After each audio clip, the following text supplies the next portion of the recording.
1455년 한 어머니의 무덤이 파헤쳐지는 일이 벌어졌습니다. 그녀의 어린 아들이 왕위를 빼앗긴 바로 그날이었습니다.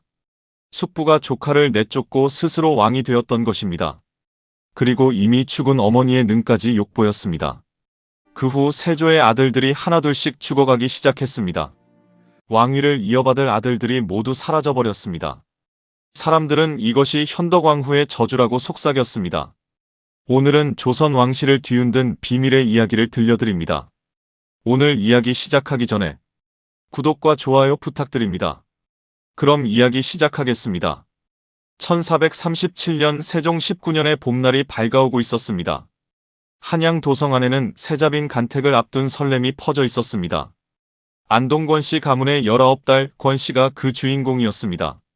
권씨의 아버지 권전은 명문가 출신의 신하로 세종의 신임을 받았습니다. 어려서부터 총명하고 예의 바른 성품으로 주변의 칭송을 받았습니다. 세종대왕은 세자빈 간택에 각별한 관심을 기울이고 계셨습니다. 왕세자는 이미 2명의 부인을 잃은 슬픈 과거가 있었습니다. 첫 번째 세자빈 김씨는 혼인 2년 만에 세상을 떠났습니다. 두 번째 세자빈 봉씨 역시 오래 버티지 못하고 눈을 감았습니다. 궁궐 안에는 불길한 소문이 떠돌고 있었습니다. 세자저하와 연을 맺으면 요절한다더라. 허나 권씨는 두려움 없이 그 길을 받아들였습니다. 1437년 7월 19권씨는 조선의 세자빈이 되었습니다. 세자는 28, 이미 2번의 상처를 가슴에 안고 있었습니다. 처음 만난 날 세자는 권씨를 보며 안도의 한숨을 내쉬었습니다. 이번에는 오래도록 함께하기를 바라오. 권씨는 고개를 숙이며 단아한 목소리로 대답했습니다. 저하를 모시는 것이 소첩의 소원이옵니다. 두 사람은 서로를 의지하며 평온한 나날을 보내기 시작했습니다. 권씨는 궁중 예법을 익히고 세자를 극진히 보필했습니다. 세종대왕도 새 며느리의 현숙함에 크게 흡족해하셨습니다. 그리고 4년이 흐른 1441년 기쁜 소식이 전해졌습니다. 권씨가 왕손을 잉태한 것이었습니다. 궁궐 전체가 경사스러운 기운에 휩싸였습니다. 세종대왕은 손수 태교 음악을 지어 며느리에게 보냈습니다. 왕세자는 매일같이 권씨의 처소를 찾아 안부를 물었습니다. 몸조리 잘하시오. 우리의 소중한 아이가 아니오. 1441년 7월 23일 드디어 건강한 아들이 태어났습니다. 훗날의 단종, 조선의 원손이 세상에 나온 순간이었습니다. 궁궐 안팎이 축복의 함성으로 가득 찼습니다. 허나 기쁨도 잠시, 권씨의 몸 상태가 급격히 나빠지기 시작했습니다. 산후병이 깊어지면서 어떤 의원도 손을 쓸 수 없었습니다. 출산 나흘 만인 7월 27일, 권씨는 조용히 눈을 감았습니다. 24살, 너무나도 짧은 생이었습니다.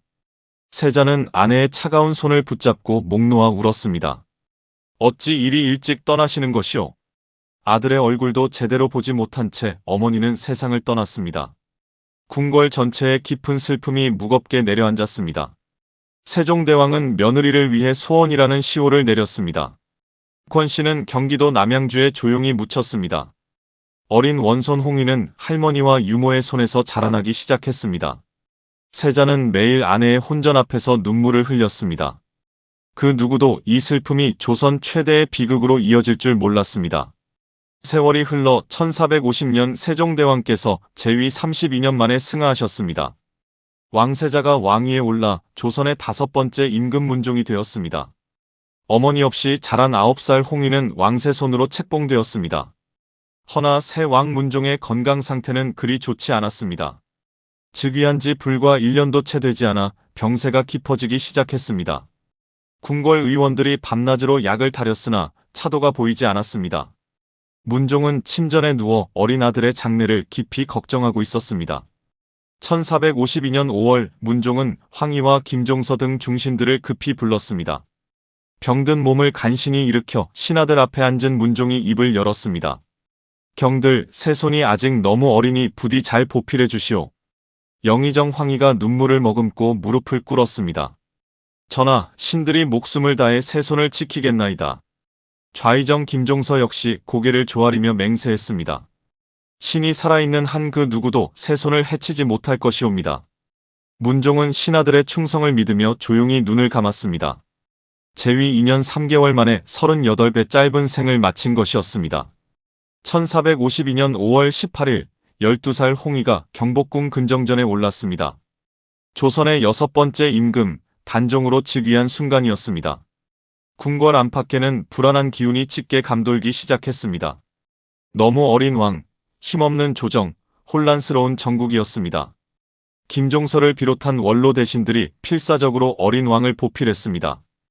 허나 궁궐 한편에서는 전혀 다른 움직임이 조용히 일어나고 있었습니다. 문종의 동생이자 단종의 숙부인 수양대군이 움직이기 시작한 것입니다. 수양대군은 조카가 왕위에 오른 것을 내심 못마땅해 하고 있었습니다. 밤마다 한명회, 권람 등 측근들과 은밀한 회합을 가졌습니다. 왕이 너무 어리니 나라가 흔들리고 있소. 한명회가 조용히 고개를 숙이며 낮은 목소리로 말했습니다. 대군께서 나서주시지 않으면 조정이 무너질 것이옵니다. 수양대군의 눈빛이 어둠 속에서 차갑고 날카롭게 빛났습니다. 그는 권력을 향한 야심을 마음속 깊이 키워가고 있었습니다. 한편 어린 단종은 대전에서 날마다 외롭게 지내고 있었습니다. 아버지도 어머니도 곁에 없는 고독하고 쓸쓸한 나날이었습니다. 매일 밤 홀로 촛불을 바라보며 조용히 눈물을 흘렸습니다. 궁녀들은 어린 왕의 처지를 안타까워하며 몰래 눈물을 닦았습니다. 저하께서 너무 어리신데 세상은 어찌 이리 가혹하옵니까? 김종서는 조정을 이끌며 왕권을 지키려온 힘을 다해 애썼습니다. 허나 수양대군의 세력은 날이 갈수록 점점 더 커져가고 있었습니다. 조정 신하들 사이에서도 분위기가 둘로 갈라지기 시작했습니다.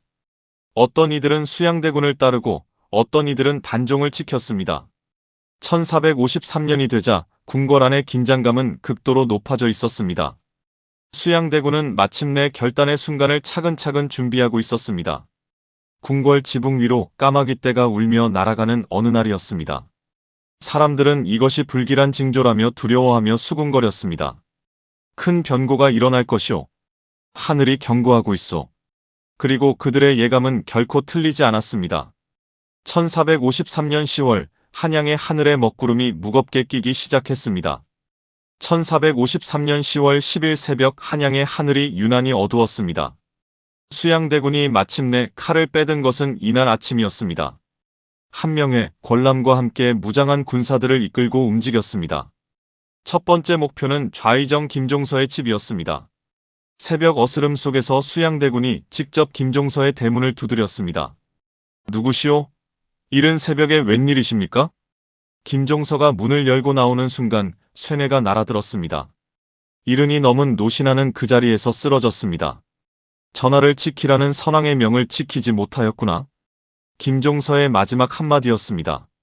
같은 시각 우의정 정분의 집에도 자객들이 들이닥쳤습니다. 단종을 지키던 충신들이 하나둘씩 목숨을 잃어갔습니다. 해가 뜨자 수양대군은 군사를 이끌고 궁궐로 들어갔습니다.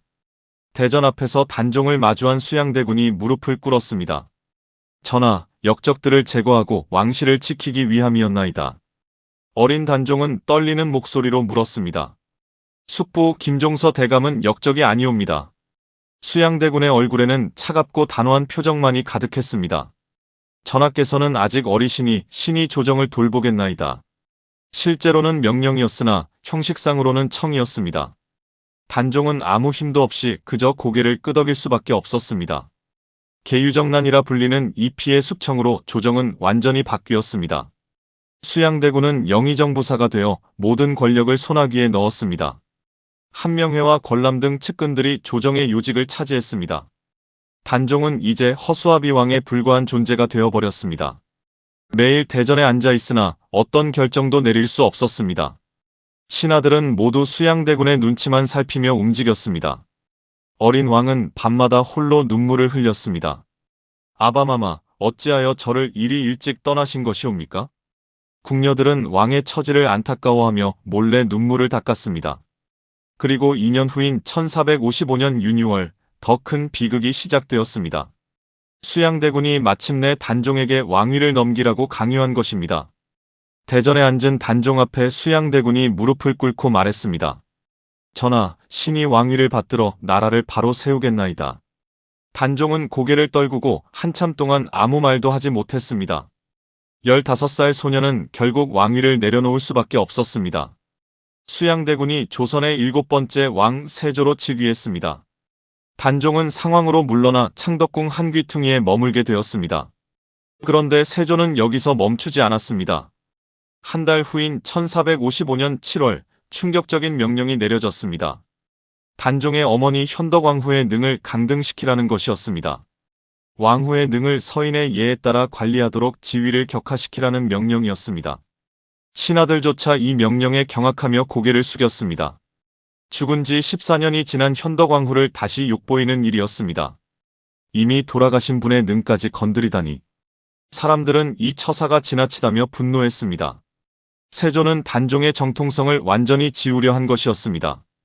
어머니의 왕후 지위마저 빼앗아 아들의 왕통을 부정한 것입니다. 능은 파헤쳐지고 신주는 종묘에서 쫓겨났습니다. 한 여인이 죽어서도 평안을 얻지 못한 비극의 시작이었습니다. 1455년 7월 경기도 남양주에 있는 현덕왕후의 능의 관리들이 들이닥쳤습니다.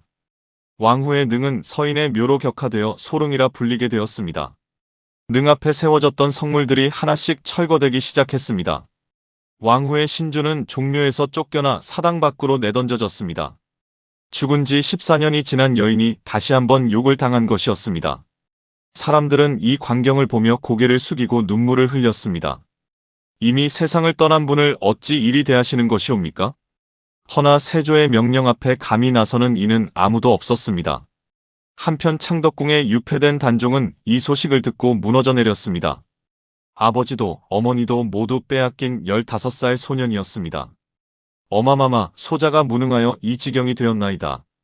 단종은 밤마다 어머니의 혼전 앞에서 눈물로 밤을 지새웠습니다. 그리고 2년 후인 1457년 더 큰 비극이 찾아왔습니다. 성삼문, 박팽년 등 신하들이 단종 복위를 계획했으나 발각되었습니다. 세조는 이를 빌미로 단종을 완전히 제거하기로 결심했습니다. 1457년 6월 단종은 노산군으로 강등되어 왕족 신분마저 빼앗겼습니다. 조선의 왕에서 평민보다 못한 존재로 떨어진 것이었습니다. 며칠 후 강원도 영월로 유배를 떠나야 한다는 명이 내려졌습니다. 한양을 떠나는 날 단종은 창덕궁을 돌아보며 눈물을 흘렸습니다. 아바마마, 어마마마, 소자는 이제 어디로 가는 것이옵니까? 호송 군사들에 둘러싸여 한양을 벗어나는 어린 왕의 모습이었습니다. 영월까지 가는 길은 험하고 멀었습니다. 백성들은 길가에 나와 노산군을 향해 눈물로 절을 올렸습니다. 전하, 어찌 이런 일이? 허나 아무도 감히 나서서 구하지는 못했습니다. 영월에 도착한 단종은 작은 관풍원에 갇혀 지내게 되었습니다. 좁고 어두운 방에서 홀로 지내는 외로운 나날이었습니다. 하루하루가 고통이었고 매일 밤이 두려웠습니다. 그해 10월 세조는 마침내 마지막 명령을 내렸습니다. 노산군에게 사약을 내리라는 것이었습니다. 관리가 사약을 들고 관풍원에 도착한 것은 어느 가을 저녁이었습니다. 17살 단종은 사약을 받아들고 한참을 말없이 바라보았습니다. 어마마마, 이제 곧 뵙겠나이다. 단종은 어머니를 생각하며 사약을 마셨습니다. 조선의 6번째 왕은 이렇게 비참하게 생을 마감했습니다. 시신은 영월의 차가운 땅에 버려졌습니다. 왕의 예를 갖춘 장례도 치러지지 못했습니다. 어머니는 능이 파헤쳐지고 아들은 사약을 받고 죽었습니다. 하늘도 땅도 없는 처참한 비극이었습니다. 세조는 모든 것을 손에 넣었으나 평안하지 못했습니다. 궁궐 안에는 이상한 소문이 돌기 시작했습니다. 궁궐 안팎에서는 불길한 소문이 돌기 시작했습니다. 사람들 사이에서는 이것이 현덕왕후의 원한 때문이라는 이야기가 은밀히 퍼져나갔습니다. 그리고 그 예감은 곧 현실이 되기 시작했습니다. 시간을 거슬러 올라가 1437년 여름으로 돌아가 봅니다. 19권씨가 처음 궁궐에 들어온 날은 맑고 화창했습니다. 세자빈의 예복을 입고 거울을 보던 그날의 떨림을 기억합니다. 아버지는 딸의 손을 잡고 조용히 당부의 말을 건넸습니다. 궁궐은 험한 곳이나 내 마음만은 잃지 말거라. 권씨는 고개를 끄덕이며 아버지의 손을 꽉 쥐었습니다. 세자를 처음 만난 날 그의 눈에는 깊은 슬픔이 서려 있었습니다. 2번이나 아내를 잃은 남자의 상처가 고스란히 보였습니다. 권씨는 그의 곁에서 조용히 위로가 되어주기로 마음먹었습니다. 함께 보낸 나날들은 고요하고 평화로웠습니다. 봄날 창덕궁 후원을 거닐며 꽃을 보던 때가 있었습니다. 세자는 꽃을 꺾어 권 씨의 손에 살며시 쥐어주곤 했습니다. 세자빈, 그대가 곁에 있어 참으로 다행이오. 권 씨는 그 말에 미소 지으며 고개를 숙였습니다. 그리고 1441년 뱃속에 아이가 자라나고 있음을 알았습니다. 권 씨의 가슴에는 말로 다할 수 없는 기쁨이 가득 차올랐습니다. 세자는 매일 권 씨의 처소를 찾아와 배를 쓰다듬었습니다. 세종대왕도 손자를 기다리며 태교 음악을 손수 지어 보냈습니다. 권 씨는 아이가 태어나면 가장 먼저 하고 싶은 일을 생각했습니다. 이 아이를 품에 안고 세상에서 가장 행복한 어머니가 되리라. 그것이 권 씨의 작은 꿈이자 소망이었습니다. 1441년 7월 23일, 드디어 아들이 세상에 나왔습니다. 작고 여린 손가락, 눈을 감고 있는 평화로운 얼굴이었습니다. 권 씨는 아들을 처음 안아본 순간을 평생 잊을 수 없었습니다. 나의 아이, 나의 소중한 아들. 허나 그 기쁨도 잠시, 권 씨의 몸은 급격히 차갑게 식어갔습니다. 산후병이 깊어지면서 의식이 점점 흐려지기 시작했습니다. 아들의 얼굴을 제대로 보고 싶었으나 눈꺼풀이 무거웠습니다. 제발 조금만 더, 이 아이를 조금만 더 보게 해주소서. 권 씨는 마지막 힘을 다해 아들의 손을 만져보았습니다. 따뜻하고 부드러운 아기의 손길이 느껴졌습니다. 부디 건강하게 자라거라. 어미가 지켜주지 못해 미안하구나. 권 씨는 아들에게 마지막 작별을 고하며 눈을 감았습니다. 24살 어머니로서 단 나흘만을 살았던 짧은 생이었습니다. 죽음의 순간에도 권 씨의 마음속에는 아들에 대한 걱정뿐이었습니다. 이 아이가 무럭무럭 자라 훌륭한 왕이 되기를. 그것이 어머니로서 권 씨가 품었던 마지막 간절한 소망이었습니다. 허나 세상은 그 소망을 이루어주지 않았습니다. 아들은 왕이 되었으나 곧 왕위를 빼앗기고 죽임을 당했습니다. 어머니의 능은 파헤쳐지고 신주는 종묘에서 쫓겨났습니다. 죽어서도 편히 잠들지 못하고 욕을 당한 것이었습니다. 권 씨가 생전에 품었던 꿈과 사랑은 모두 짓밟혔습니다. 그 억울함과 원통함이 능 속에서 한으로 맺혔습니다. 죽은 어머니의 마음은 살아있는 분노로 변해갔습니다. 아들을 지키지 못한 슬픔, 모욕당한 치욕이 섞여 저주가 되었습니다. 내 아들을 죽인 자, 그 자손들도 같은 고통을 겪으리라. 현덕왕후의 한이 세조를 향해 날카롭게 뻗어나가기 시작했습니다.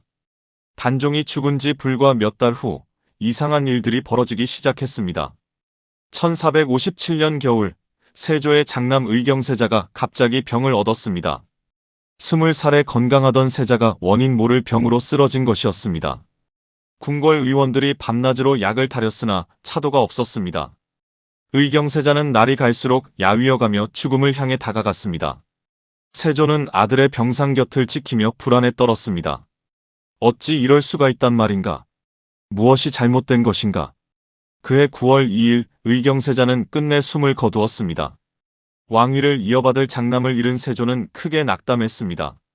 궁궐 안팎에서는 불길한 소문이 돌기 시작했습니다. 현덕왕후의 저주가 시작된 것이 아니겠소? 사람들은 세조가 단종과 현덕왕후를 욕보인 대가라고 속삭였습니다. 세조는 이 소문을 듣고 불안한 마음을 감출 수 없었습니다. 그러나 비극은 여기서 끝나지 않았습니다. 1460년 세조의 둘째 아들 해양대군도 병을 얻었습니다. 또다시 젊은 나이에 원인 모를 병이 찾아온 것이었습니다. 해양대군은 고열에 시달리며 괴로워했습니다. 세조는 전국의 명의를 불러 모았으나 아무도 병을 고치지 못했습니다. 1461년 해양대군 역시 세상을 떠나고 말았습니다. 세조는 두 아들을 모두 잃고 깊은 절망에 빠졌습니다. 하늘이 나를 벌하는 것인가? 내가 무슨 죄를 지었단 말인가? 허나 세조 자신도 마음 깊이 알고 있었습니다. 조카의 왕위를 빼앗고 죽인 죄, 현덕왕후를 욕보인 죄였습니다. 밤마다 세조는 악몽에 시달렸습니다. 야사에 따르면 세조의 꿈에 한 여인이 나타나 원망 섞인 눈빛으로 그를 노려보았다고 전해집니다. 세조는 깊은 밤 악몽에 시달리며 고통스러운 나날을 보냈습니다. 더욱 기이한 일은 세조 자신에게도 일어났습니다. 1463년경부터 세조의 몸에 끔찍한 피부병이 생기기 시작했습니다. 온몸에 종기가 돋아나고 고름이 흘러나왔습니다. 어떤 약도 소용이 없었고 고통은 날이 갈수록 심해졌습니다. 세조는 온천을 찾아다니며 병을 고치려 애썼습니다. 허나 피부병은 죽는 날까지 세조를 괴롭혔습니다. 궁녀들은 밤마다 여인의 울음소리가 들린다며 두려워했습니다. 왕후마마의 원혼이 궁궐을 떠돌고 계시옵니다. 세조는 현덕왕후를 달래기 위해 제사를 지내라 명했습니다. 허나 한번 풀린 저주는 멈추지 않았습니다. 세조의 다른 자녀들도 하나둘씩 일찍 세상을 떠났습니다. 왕위를 이을 아들이 모두 사라진 것이었습니다. 결국 세조의 손자인 성종이 왕위를 이어받게 되었습니다. 세조는 1468년 온몸의 고통 속에서 생을 마감했습니다. 죽는 순간까지 피부병의 고통과 악몽에 시달렸습니다. 사람들은 이 모든 것이 현덕왕후의 저주 때문이라 믿었습니다. 아들을 잃은 어머니의 원한이 왕조를 뒤흔든 것이었습니다. 역사는 기록합니다. 부당한 권력은 언젠가 대가를 치르게 된다고. 후대 사람들은 이 비극을 통해 권력의 무서움을 되새겼습니다. 현덕왕후의 이야기는 정의를 저버린 권력에 대한 역사의 엄중한 경고로 남았습니다. 세조가 죽고 세월이 흘러 성종, 연산군, 중종이 차례로 왕위에 올랐습니다. 그동안 조정에서는 현덕왕후의 복권 논의가 조용히 이어졌습니다. 양심 있는 신하들은 이 부당한 처사를 바로잡아야 한다고 주장했습니다. 왕후의 지위를 빼앗은 것은 천리에 어긋나는 일이옵니다. 허나 왕실의 체면과 정치적 부담 때문에 쉽게 결정되지 못했습니다. 1512년 중종 7년이 되어서야 마침내 결정적인 순간이 찾아왔습니다. 영의정 유순 등이 왕 앞에 나아가 간곡히 아뢰었습니다. 전하, 현덕왕후를 복권시키는 것이 하늘의 뜻이옵니다. 중종은 오랜 고민 끝에 마침내 고개를 끄덕였습니다. 경들의 말이 옳소. 잘못된 역사를 바로잡아야 하오. 1512년 7월 현덕왕후의 왕후 지위가 정식으로 복권되었습니다. 죽은 지 71년 만에, 능이 강등된 지 57년 만의 일이었습니다. 소릉으로 격하되었던 능은 다시 경능이라는 이름을 되찾았습니다. 능 앞에는 왕후의 예를 갖춘 성물들이 다시 세워졌습니다. 신주는 종묘로 돌아가 정당한 자리를 되찾았습니다. 조정에서는 현덕왕후를 위한 추승의식을 성대히 거행했습니다. 백성들은 이 소식을 듣고 하늘을 향해 기뻐하며 절을 올렸습니다. 마침내 왕후마마께서 명예를 되찾으셨구나. 경기도 남양주의 능 앞에는 사람들의 발길이 끊이지 않았습니다. 오랜 세월 억울함을 안고 있던 현덕왕후의 혼이 위로받는 순간이었습니다. 그리고 더 많은 세월이 흘러 1698년 숙종 24년의 일이었습니다. 단종 역시 왕으로 복권되어 묘호를 받게 되었습니다. 영월의 작은 무덤은 장능이라는 이름으로 왕능의 예를 갖추었습니다. 죽은 지 무려 241년 만에 이루어진 복권이었습니다. 어머니와 아들 모두 마침내 정당한 자리를 되찾은 것이었습니다. 역사는 비록 늦었지만 정의를 회복시켰습니다. 세조의 찬탈과 현덕왕후에 대한 모욕은 역사에 기록되었습니다. 후대 사람들은 이 사건을 통해 권력의 무상함을 깨달았습니다. 부당한 방법으로 얻은 권력은 결코 오래가지 못한다는 교훈이었습니다. 현덕왕후의 저주는 단순한 미신이 아니었습니다. 정의를 짓밟은 자에게 반드시 대가가 따른다는 역사의 경고였습니다. 오늘날 경기도 남양주의 경능에는 여전히 사람들의 발길이 이어집니다. 24살의 짧은 생을 살다 간 한 여인을 기억하기 위함입니다. 아들을 낳고 나흘 만에 세상을 떠난 어머니의 슬픔을 기리기 위함입니다. 그리고 죽어서도 능욕당한 그 억울함을 잊지 않기 위함입니다. 조선왕조실록은 이렇게 기록하고 있습니다. 현덕왕후의 복권은 하늘의 뜻이요 백성의 소망이었다. 역사는 때로 늦게 정의를 실현하지만 결코 진실을 외면하지 않습니다. 현덕왕후와 단종의 이야기는 오늘날까지 우리에게 말합니다. 권력보다 정의가, 욕심보다 양심이 더 오래 남는다는 진리를. 그것이 바로 현덕왕후가 우리에게 남긴 마지막 메시지입니다. 현덕왕후와 단종의 복권 이후 조선 사회는 깊은 반성에 빠졌습니다. 권력을 위해 정의를 짓밟았던 과거를 돌아보게 된 것입니다. 신하들은 충신의 의미를 다시 생각하게 되었습니다. 백성들은 왕실의 비극을 통해 권력의 무상함을 깨달았습니다. 경기도 남양주의 경능은 조선시대 내내 참배객들로 붐볐습니다. 사람들은 능 앞에서 현덕왕후를 위한 기도를 올렸습니다. 강원도 영월의 장능 역시 많은 이들이 찾는 성지가 되었습니다. 단종의 충신이었던 사육신을 기리는 사당도 곳곳에 세워졌습니다. 이 비극은 조선 역사에서 가장 중요한 교훈이 되었습니다. 아무리 강한 권력이라도 정의를 이길 수는 없다는 진리였습니다. 세조는 왕위를 얻었으나 평생 고통 속에서 살았습니다. 아들들을 모두 잃고 자신도 병에 시달리다 죽었습니다. 반면 단종은 비록 일찍 죽었으나 역사에 이름을 남겼습니다. 충절과 의리의 상징으로 후대의 길이 기억되었습니다. 현덕왕후는 24살의 짧은 생을 살았으나 그 영향은 컸습니다. 아들을 향한 어머니의 사랑이 역사를 움직인 것이었습니다. 그 사랑은 저주가 되었고 저주는 정의가 되었습니다. 부당한 권력에 맞선 한 어머니의 원한이 역사를 바꾼 것입니다. 오늘날 우리는 이 이야기에서 무엇을 배울 수 있을까요? 첫째, 권력은 영원하지 않다는 것입니다. 세조는 모든 것을 얻은 듯 보였으나 결국 모든 것을 잃었습니다. 부당하게 얻은 것은 반드시 대가를 치르게 됩니다. 둘째, 정의는 비록 늦더라도 반드시 실현된다는 것입니다. 현덕왕후는 57년이 지나서야 명예를 되찾았습니다. 단종은 241년 만에 왕으로 복권되었습니다. 시간이 걸렸지만 역사는 결국 진실을 밝혀냈습니다. 셋째, 한 사람의 희생과 용기가 세상을 바꿀 수 있다는 것입니다. 현덕왕후의 원한이 조선 왕조 전체를 반성하게 만들었습니다. 단종의 비극이 후대 왕들에게 교훈이 되었습니다. 사육신의 충절이 조선의 정신적 기둥이 되었습니다. 오늘날 경기도 남양주 경릉은 문화재로 지정되어 있습니다. 매년 수많은 사람들이 이곳을 찾아 현덕왕후를 기억합니다. 강원도 영월 장릉 역시 많은 이들의 발길이 이어지고 있습니다. 단종문화재가 열리며 그의 삶을 기리고 있습니다. 500년이 넘는 세월이 흘렀지만 이들의 이야기는 살아있습니다. 시대가 바뀌어도 변하지 않는 가치가 있기 때문입니다. 정의, 충성, 효, 사랑, 이런 보편적 가치는 영원합니다.